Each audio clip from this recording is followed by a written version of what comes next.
दोस्तों हमारा conscious mind वो होता है जिससे हम सोचते हैं, आर्गूमेंट करते हैं, लाइफ के डिसीजन लेते हैं। ये तब तक काम करता है जब तक हम जागते हैं और 90% हिस्सा हमारा सबकॉन्शियस माइंड होता है। हमारा सबकॉन्शियस माइंड इमोशंस और थॉट्स का स्टोरेज सेंटर होता है। ये बॉडी के वाइटल फंक्शंस को कंट्रोल करता है, जैसे हमारा हार्ट, किडनी, लीवर, इन सब को कंट्रोल करता है। हमारा सबकॉन्शियस माइंड टाइमलेस और स्पेसलेस होता है और इसका कनेक्शन सीधा यूनिवर्स के साथ होता है। और जैसे हमारे थॉट्स और इमोशंस होते हैं, ये वैसा ही हमारी लाइफ को बना देता है। दोस्तों ये थॉट्स और इमोशंस हमारे सबकॉन्शियस माइंड में कॉन्शियस माइंड से उभर जाते हैं और आप जो कॉन्शियस माइंड में रिपीट करती हो या आप जो सोचती हो वह आपका सबकॉन्शियस माइंड ले लेता है। जैसे कि मानो ये घोड़ा और घुड़सवार है। दोस्तों माना सारा पावर घोड़े में होता है, लेकिन घुड़सवार उसे कंट्रोल करता है। ठीक वैसे ही हमारे कॉन्शियस माइंड में सारा पावर होता है, लेकिन उसे कंट्रोल करता है हमारा सबकॉन्शियस माइंड, जिससे आप सोचते हो।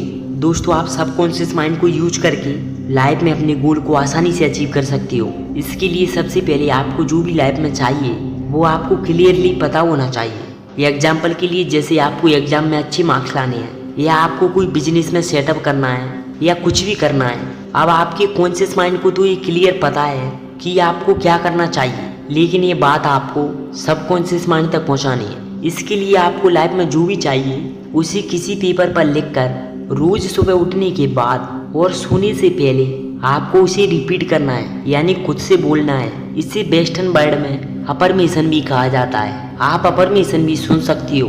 रोज सुबह उठने के बाद हमारा कॉन्शियस माइंड इनएक्टिव होता है, यानी कि हमारे दिमाग में जो भी फालतू की बातें चल रही होती हैं वो मिनिमम या ये बोल सकती है ना के बराबर होती है। और इस समय आप किसी चीज को बार बार रिपीट कर दे तो वो बात हमारे कॉन्शियस माइंड तक पहुंच जाती है। भाई रात को सोने से पहले जब हम आधी नींद की स्टेट पे होती हैं तब भी हमारा कॉन्शियस माइंड इनएक्टिव हो जाता है और आप इस समय भी अपने माइंड को बार बार रिपीट करा सकती हो।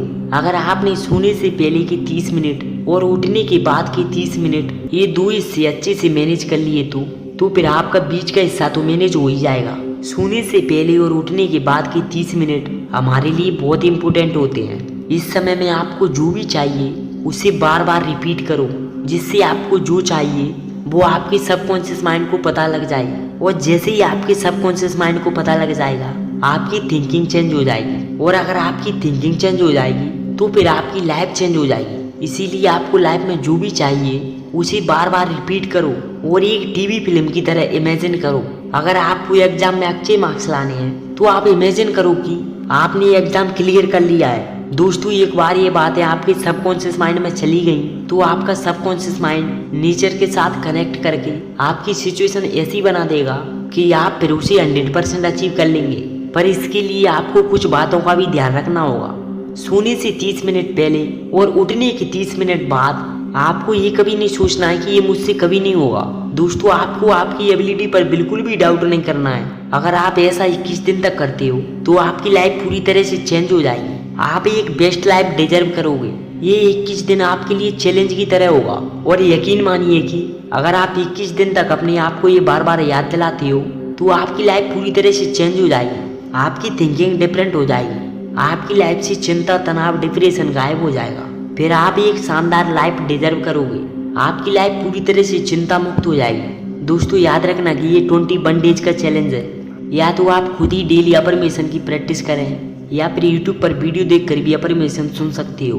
मैं तहे दिल से भगवान से प्रार्थना करता हूँ कि इस 21 डेज के चैलेंज के बाद आप अच्छे, स्वस्थ और सुख और समृद्धि से संपन्न हो। आपकी लाइफ हेल्थ, वेल्थ और हैप्पीनेस से भर जाए।